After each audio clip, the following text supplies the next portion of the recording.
Vince Nicole Martinez, fourth year student from Our Lady Fatima University. This is all about probation. What is probation? Probation. The release of an offender from detention subject to a period of a good behavior under supervision. What are the different types of probation? Supervised probation. This is the most common form of probation if an individual is placed on supervised probation. They have regular check-ins with their probation officer to help keep them on track and report progress to the court. Nagre-report sila kahit habang nasa labas sila, nagre-report sila. Unsupervised probation. Certain things need to be monitored, but monthly office visit, home visit, and urinalysis testing is not required.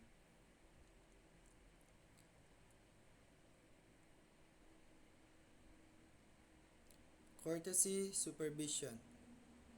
The individual is placed on probation in one county, but lives in another county within Arizona.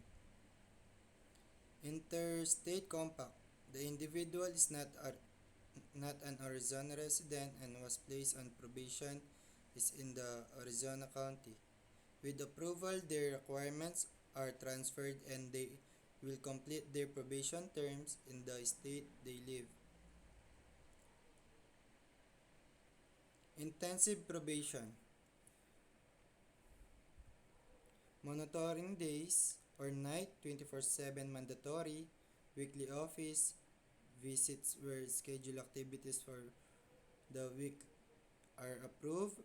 Paychecks must also be submitted regularly for monitoring. Purpose of probation.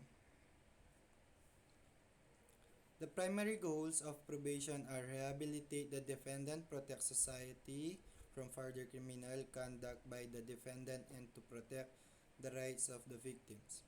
Court typically grant probation for the first time or low-risk offenders. Ang probation ay isang pribilehiyo na pinagkakaloob ng korte sa isang taong nahatulan ng isang kriminal na pagkakasala upang manatili sa pamayanan sa halip na talagang mapunta sa bilangguan. Ang maganda sa probation, ang gobyerno ay gumagasta ng mas kaunti kapag ang isang nagkasala ay pinakawalan sa probation kaysa sa kulungan.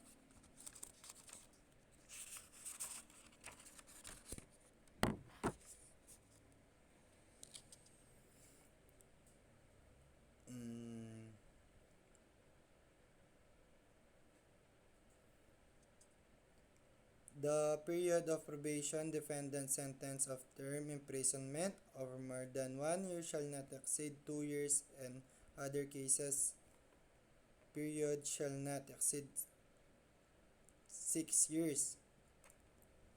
Dapat hindi tumataas ito ng 6 years yung kaso niya. Below dapat para ma-aprobahan siya sa probation. At si President Benigno S. Aquino III has signed into law a measure amending the Probation Law of 1976, Republic Act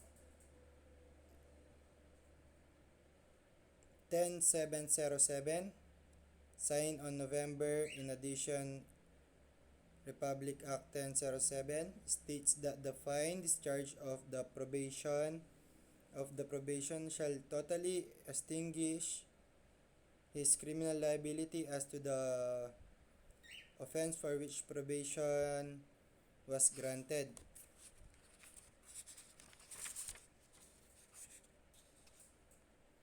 Probation shall not be the first considered punishment option when compared to a prison sentence, while prison and jails may manage recidivism. Probation actually reduces recidivism. Probation is clearly more cost-effective means of punishment, and probation is privilege granted by the court to a person convicted of criminal offense to remain in the community instead of actually going to the jail. Pwede siyang pwede niyang ah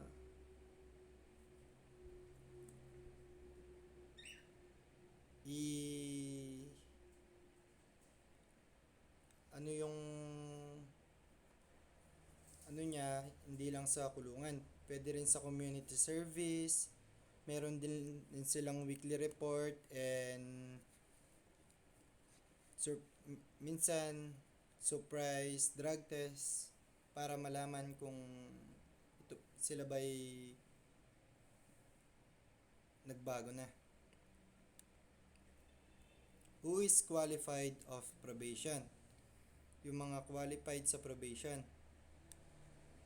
All person who are sentenced for a crime are qualified for probation, except those sentenced to serve a maximum term of imprisonment more than 6 years, convicted of supervision or any crimes.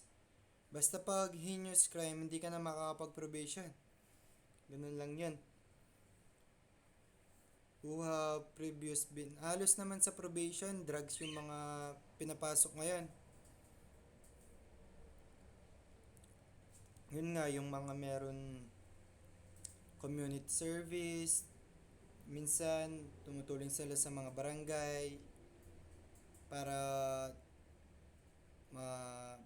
bago yung kanilang mga ginagawa. Convicted of supervision of or any crime against national security or public order, who have previous been convicted by imprisonment or of not less than 1 month and 1 day, fine of not less than 200 pesos, who have been once on probation under the provision of the decree. Ulitin ko, isang beses lang pwedeng pumasok sa pwedeng mag-apply sa probation, who are already serving sentence at the time the substantive provision of this decree became applicable pursuant to section 33.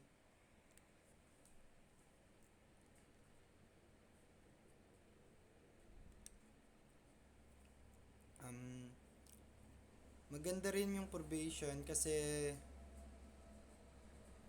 masusubukan pa kung magbabago ka, kasi meron nitong mga sinusunod na rules or activity